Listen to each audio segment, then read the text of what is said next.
able to talk to Tim, and he shared incredible story of his life and death experience in nature. I was deeply moved and inspired, and I asked him to come to one of those monthly sunrise, and today is the day my dream come true. Tim is a poet and spoken word artist and teacher. He taught in Native American communities of South Dakota, Montana, and New Mexico for 13 years, and founded the celebrated spoken word program at the Santa Fe Native School. He has received a number of awards and honors for his poetry. Tim does much of his creative work in the wilderness, and his poetry invites listeners and readers into the rich, intimate dialogue between the human spirit and the natural world.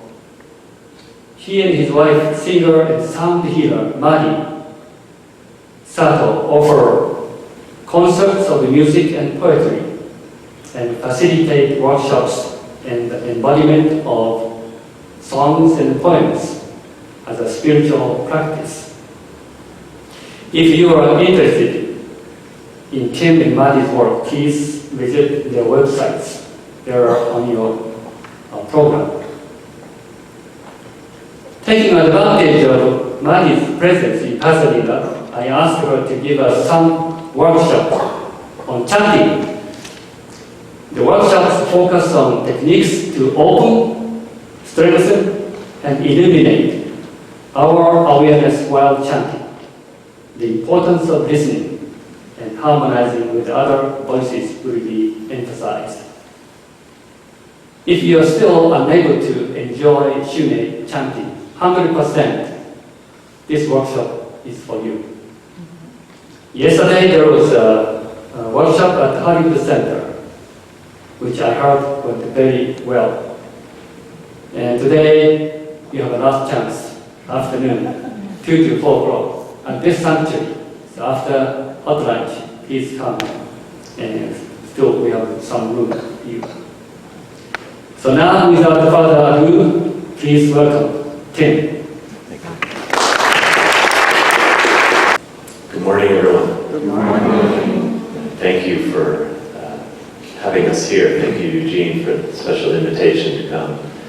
And thank you to the whole community for hosting not only me, but my wife and my children. And as a family, it's very important that we travel together because the experience that I'm going to talk about really was a family experience. Because my wife and children also went through what I went through in a very deep and profound way. So I'm glad that we could travel together. And it's not an easy thing to speak about, and yet I think it's important that I do, because I'm still in the process of healing from that experience and also integrating the wisdom of everything that I received and learned that night on the mountain. And I think a sacred container like this is a perfect place for me to open my heart and speak a little bit about this experience. So here we are. Before I go into the night on the mountain, what I call a night apart, there's a couple of things that I think are important to understand about me. And one is, as Eugene mentioned, I'm a poet. And I'm a poet in what I believe is sort of the old sense of being a poet, which is that my poetry stems from a deep, intimate relationship with nature and a deep listening to what nature wants to send through me. I just make myself sort of a hollow vessel, and I go out and I love being in the mountains so much, and I think of Mother Earth as my teacher, but also my lover, and it's a beautiful, beautiful experience. And then when things are really good, she starts whispering in my ear, and I start writing. And it's the best place to create poetry. It's the best place to also refine and edit and alter poetry. And it's also just my spiritual practice to cleanse myself in the mountains, to activate things that need to be activated, to let go of things that need to be let go of. So I do this weekly. it's my devotion to go usually into the mountains in Santa Fe every week and do my sacred work there. And my family supports that. My wife supports it. And it's sort of rain or shine, or in this case, snow, I still go. So the other thing that's really important to understand is that I've been deeply connected to Native American culture for about 20 years. When I graduated college at the ripe age of 22, I moved from the East Coast to the Pine Ridge Indian Reservation in South Dakota. And these are the Lakota people. And I lived there for 3 years. And I worked as a teacher and a coach and a bus driver and many things. And I was also introduced to the Lakota culture. Very slowly I was invited into those ways. And they've become central in terms of my altar and my spiritual practice. And they were a great way of moving forward from my roots in the Roman Catholic Church. And actually, the Lakota ways have helped me understand my roots much deeper than the Catholic Church, specifically in Ireland, where my ancestors lived, and the Celtic ways, tribal ways that are very similar to what I've been practicing with Lakota people in terms of singing songs, dancing, doing ceremony, fasting, having a relationship with the spirits, and praying in nature, as opposed to necessarily in a church structure. And so when Madi and I came together and were married, I was able to integrate the Shumei philosophies and beliefs and practices very easily, because as an artist, of course, I reverence art, and we of course are always connected to nature, and we eat very healthy foods, very important to us. And in ceremony, we do a lot of work with energy, so all of this sort of fit very easily. And also a way of honoring my wife and her lineage as a Japanese American, and our children and their Japanese blood. So all of that combines to make up my spiritual practice. So that's a preface for this incredible night that I experienced this past winter. January 31st, it was a Friday. It's always a Friday when I go out to the wilderness. And it was sort of a strange day in the sense that a big snowstorm had come, not only in the mountains, but in town, in Santa Fe, where we live. And there was a lot of chaos around that in terms of our daughter and whether she was going to school and what was happening with the neighbors and who was going to play in the snow and whether daddy was going to go on his hike and all this sort of thing. And there was a lot going on. But one thing I remember very clearly is that I went to our wood stove in our house and I lit a fire. And as I lit that fire, I had a sense that this was a very important fire. It was a little bit more than the daily fire. And I wasn't sure why I felt that. I just noted it, that I lit this fire and it feels big today. And I lit it for my family so they would be warm while I went out hiking. And for me to go out in the snow was not unusual and usually not dangerous. I mean, I've been a skier my whole life, and I'm a snowshoer, and I've been in the wilderness a lot, and I love being out in the snow. As long as the conditions are okay, it's usually safe and joyful and all that sort of thing. In fact, it's one of the most special times to be in the mountains. And I had that sense that I should go out and play a little bit in addition to work. So I did. And I got out there and everything was sort of ordinary and normal. And then it started to snow harder. And in New Mexico, we often get snow that's mixed with sunshine. And so it was just a gorgeous day, and I was getting more and more excited about what was happening. And then I sat, and I had, waterproof gear on so I could sit in the snow. And I worked for a while and read poetry and wrote poetry. And then I started to hike some more. And as I hiked more, I sort of went into a little bit of a trance. I was praying and I was thinking and just feeling into the day. And before I knew it, the weather shifted very quickly, as it can in the mountains. These mountains are about 10,000 feet in altitude, so the weather shifts very fast and things change.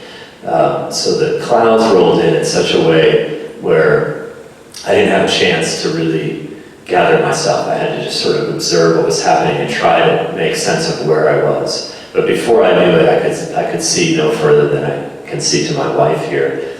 And the snow was very deep, and the whole mountain not only just looked different physically, but something energetically shifted. And it became this other place, sort of an enchanted place. And there was this sort of tension in me between being really mesmerized and enchanted by what was happening and excited about it, and realizing that there may be some very real danger here because I wasn't sure where I was. And it was getting dark quickly. It was going to be 3 in the afternoon in the winter. It was going to be dark by 5. So I had the presence of mind to go as far up as I could and make a cell phone call. Luckily I could get a signal, and so I called 911 and was able to reach the police. And this, I won't go too far into this aspect of things, but in New Mexico, and I don't know if it's true here, the search and rescue department is under the auspices of the state police department. So I spent a fair share of very precious minutes talking to a police dispatcher who wasn't really able to help me very much, and trying to convince her to transfer the situation to search and rescue, who could help me. Because all the people in the police department didn't know anything about the mountains or where I was or how to find me. But that, you know, that being what it is, I knew that this experience was somehow meant for me.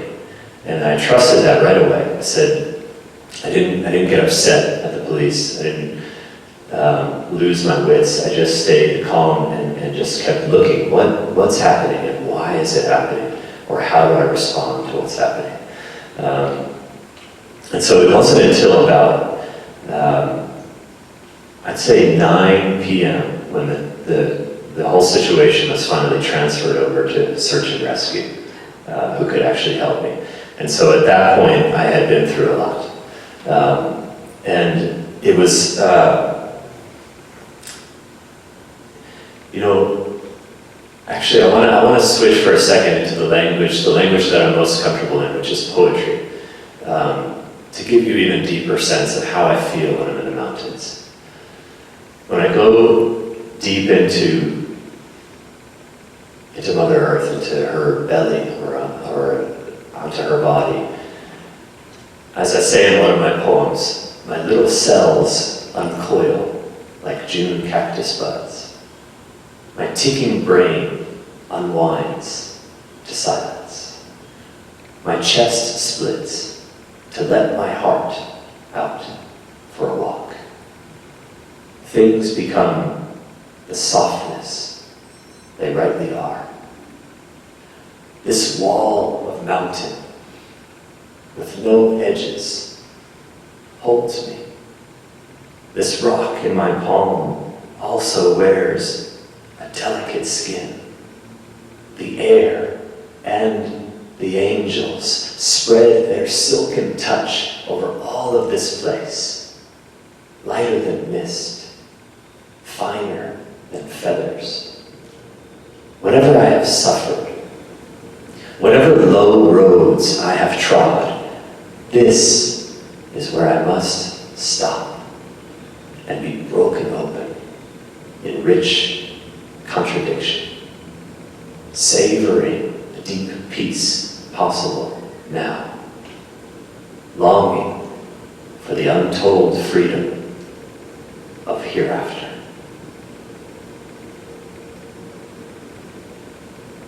So it's from that place of my cells uncoiling and my ticking brain unwinding and my chest splitting and my heart really being the one leading the walk, and the feeling of the silken touch of the air and the angels and everything becoming soft, the way it does when you're enchanted, the way it does when you're in love, the way it does when you're in a state of deep meditation or ecstasy. That is how I was feeling that day.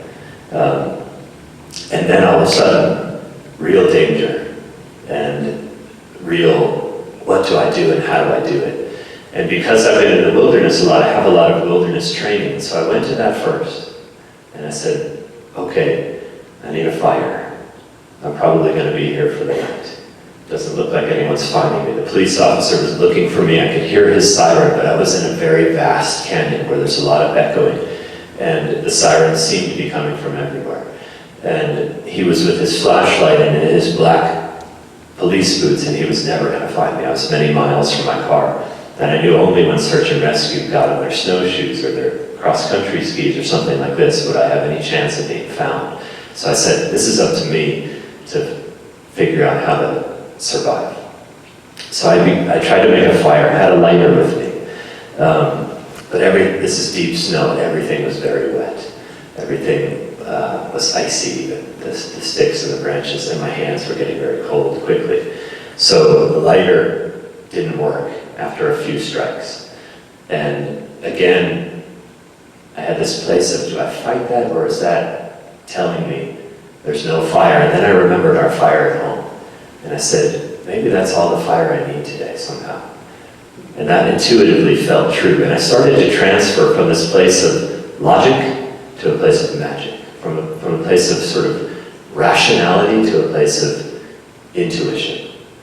And from a place of frenzy. I was frenzied getting all the sticks. I had created everything I needed for a fire, and that was not going to work out. And then I had dug a trench to see if maybe I could make an ice cave or something like this. And I lay in that trench, and I began to shake very violently, and began to show the signs of hypothermia coming on. And I stood up right away, and I looked back at this trench, and it seemed to me to be a coffin. And so I thought, I can lie down there, or I can stand up. And if I'm going to stand up, what do I do? Because it's about 7 o'clock at night, it's dark, and the sun won't be back till the next 12 hours away. And I shifted into a ceremonial state of mind and being. And immediately I went to my Lakota practices, and I was so grateful for them, because that was the tool that I had. And so I started to move, and I started to move my body, and then I started to sing.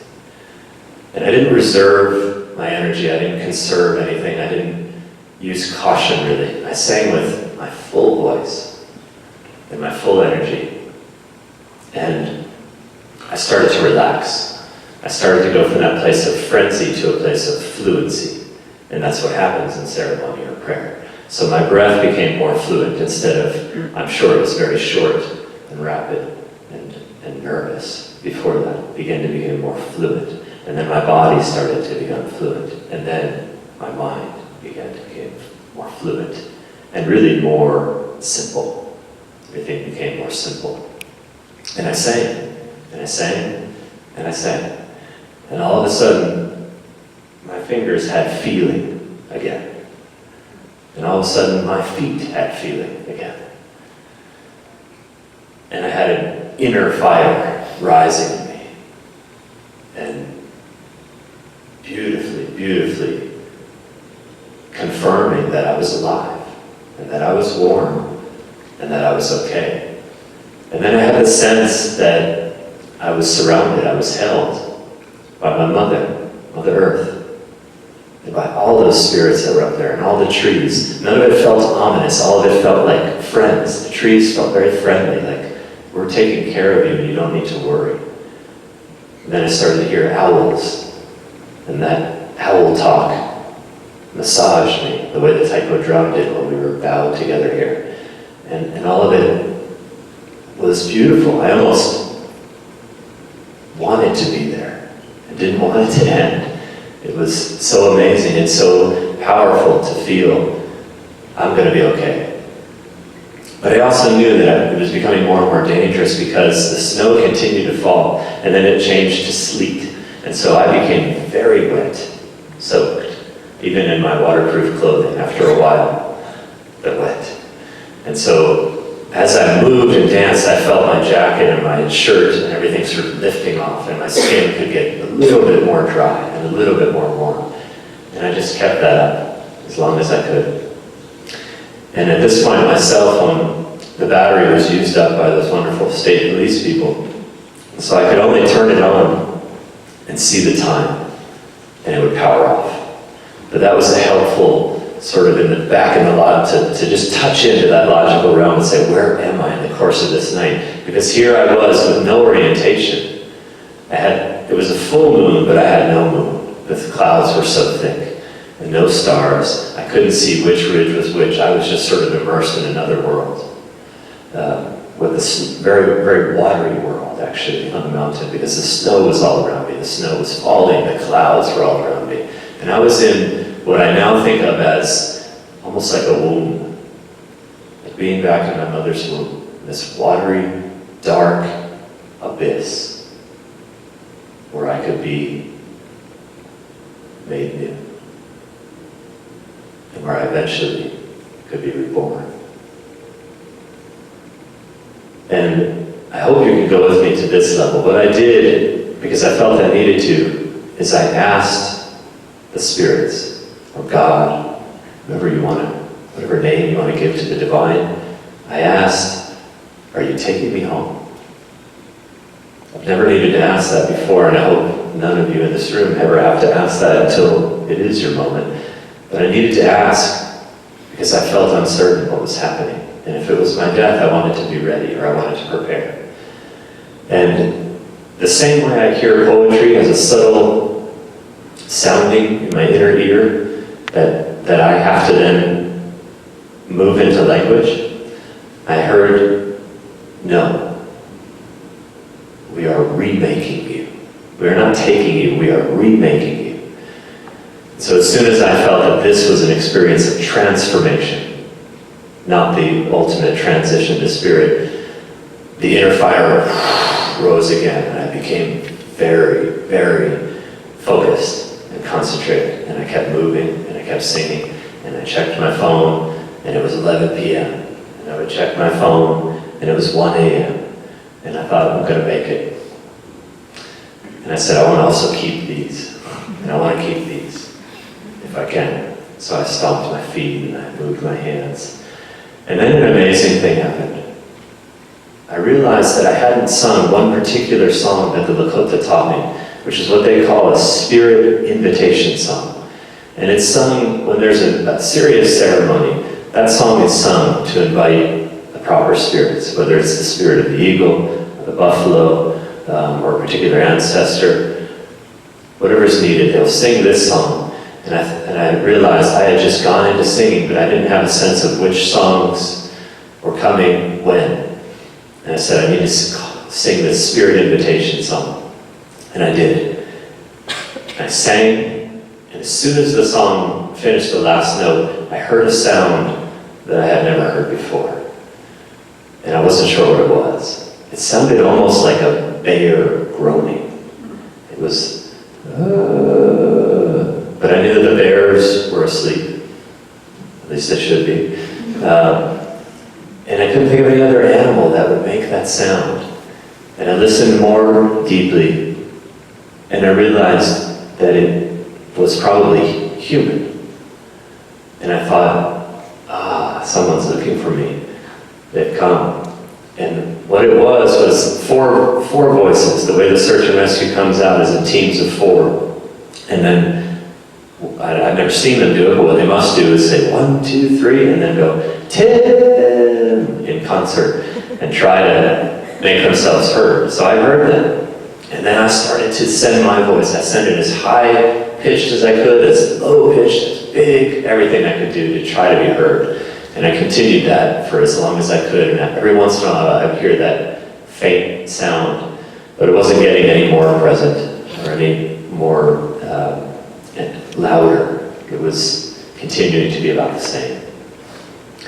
And so I felt that my initial intuition that I was in an all-night ceremony was accurate, and that there were people that were aware, and they were looking for me, but they probably weren't going to find me in the dark, and in the deep snow, and in the treacherous conditions. Part of the difficulty that I made for search and rescue is that when I became lost, I did a lot of scurrying. I scurried up, I slid down, I scurried over. I tried to do everything I could to find some orientation, all to no avail. But I made a lot of tracks in the process of doing that. And those tracks the search and rescue found, and they weren't sure which set was leading to where I currently was.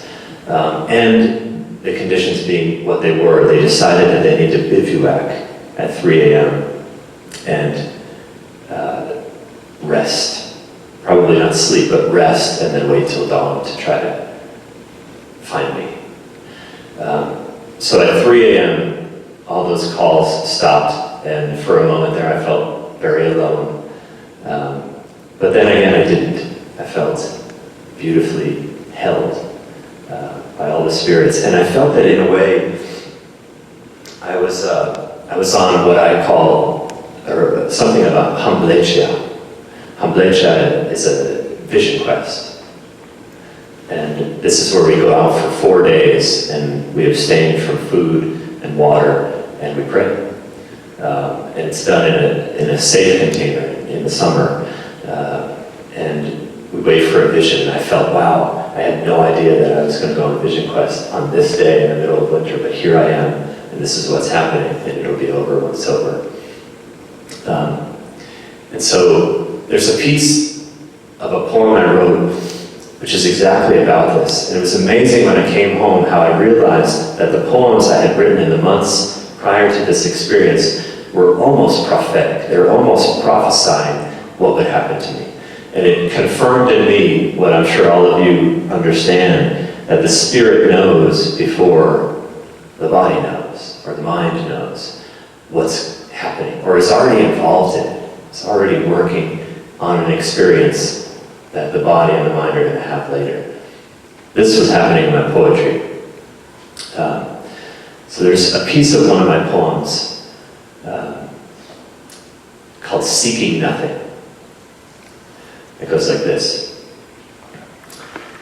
Of all the ambling word paths before you, you choose none. And yet, you also choose not the unmapped sky above. You are nowhere and have said nothing, have refused the bait of any line of inquiry. You will sit, you will fast, you will become the emptiness around you, until something, who knows what, a stone-bodied angel, a woody spirit hand, sees your readiness and comes to lift you up beyond the frozen frontiers of your old standing. That's what it means to be quiet. That's a secret canyon worth your exploration. Halt all the mind's wheels. Scale your breath back to a trickle. Let your blood become still lakes. Stop looking or listening. Allow the will to fall aslumber. Go right to the outer edge and drop yourself off the precipice into the darkness. Then you could slip free of old skins to become the things you love.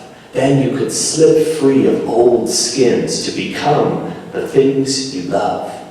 Plump-bellied peaches hanging in glinted, dying sunlight. Searing green grasshoppers perched bashfully on cannon legs. Leathery red leaves pasted delicately into wet mud. For we cannot begin to appreciate life. Marvelous nodding of shine and shadow until we have really let go of it. We cannot begin to appreciate life. Marvelous nodding of shine and shadow until we have really let go of it. In truth, all the trees are aflame with starlight, all the boulders warm-bosomed and inviting. We need only the eyes to see it.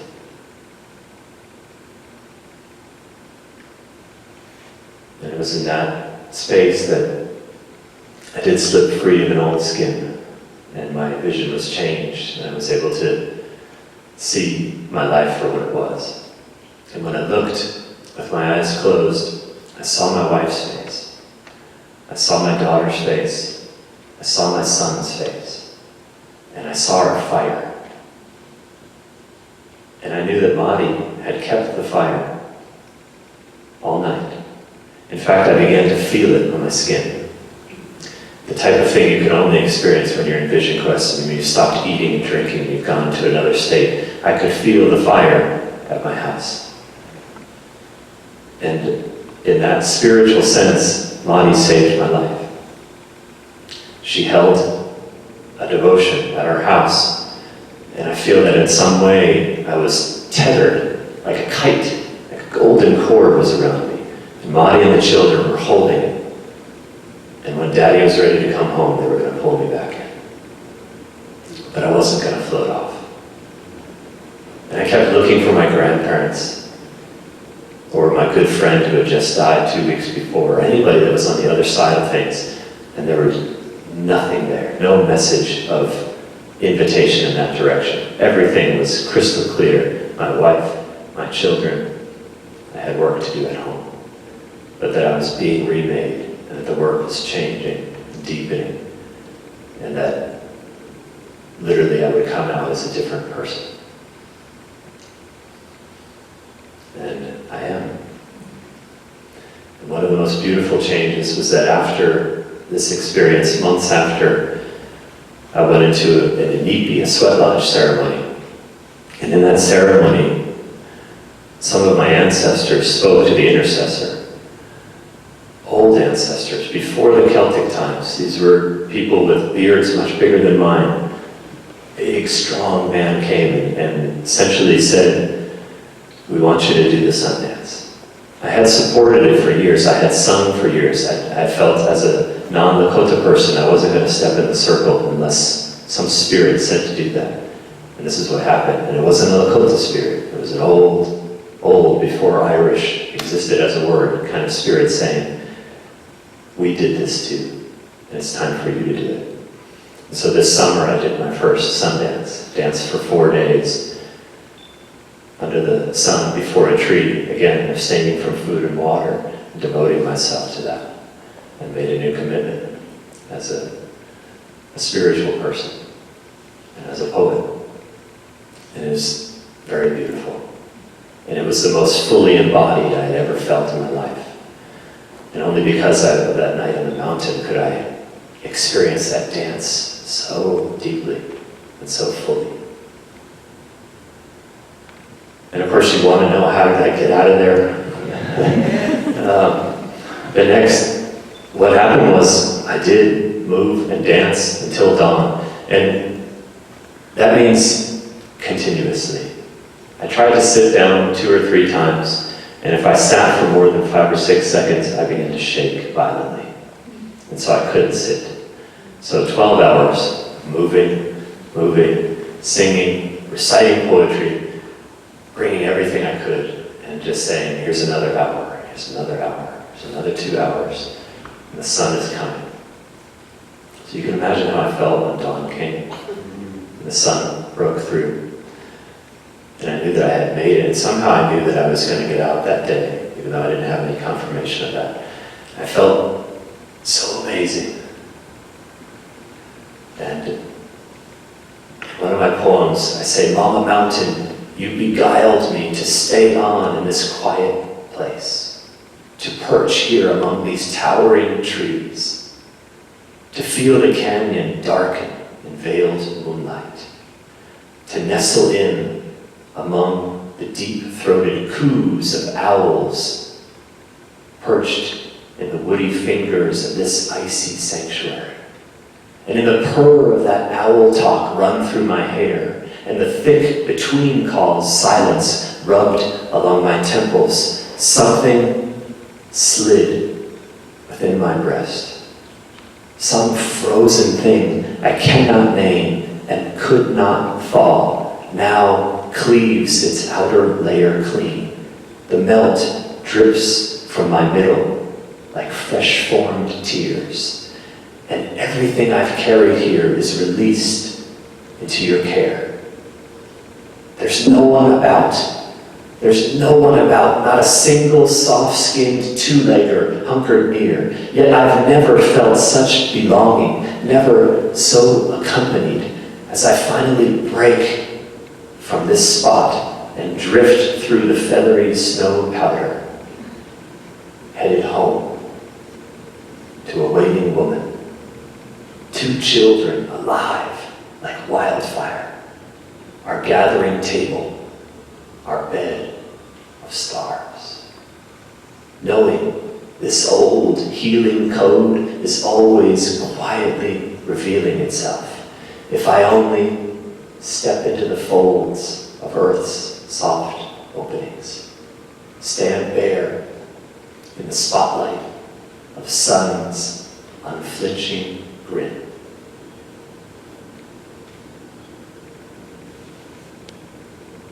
When that spotlight of sun came, I began to move from my spot. And I felt a freshness I'd never felt before. And eventually I heard the calls again. And then I heard them get louder. And then my calls got louder. And we started to find each other. And then I saw this red jacket that I'll never forget seeing of one of the search and rescue team. And they said, "Stop right there. Don't move anymore. We found you." I said, "Thank goodness." And those people did not look like people to me. They most certainly in that moment were angels. They did not look like humans. And they were, some of them were, 2 of them were in their late 60s maybe. These were seasoned mountain men and one mountain woman. And so devoted to one life. And yet when they met my family, they realized why they were so inspired. Because they were asked to be pulled out of the field at night, and they said, "We want to stay in, we're close, we're going to find him." And they did. And I headed home, and collapsed in the threshold of my house, and let everything that I was holding wash out of me, and was embraced by my family. And I'll never feel the same again after this experience. And I'm so grateful. And it truly is a miracle in the sense of how Meishu-sama understands miracles. That I was lucky enough to have made big changes in my life leading up to this. And I think had cultivated a lot of jiriki. And I left institutional education. I started to change my diet. I removed a lot of stress from my life. I hunkered in with my poetry and my children. I started to pray, and we sang every week for many, many, many weeks.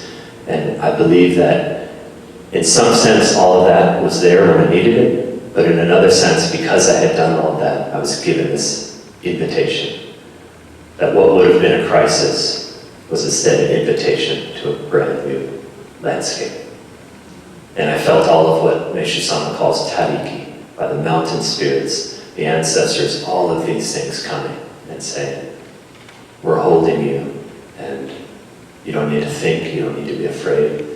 Follow your intuition, pray, sing, and we're giving you a gift, giving you a great opportunity, great invitation to know yourself so much more deeply and see how much territory and capacity there is in the human person, even when you're in physical peril." So I offer all of that to you as a gift. I hope that it's of some use to you and to your community. And I thank you for the opportunity to share it in this place here.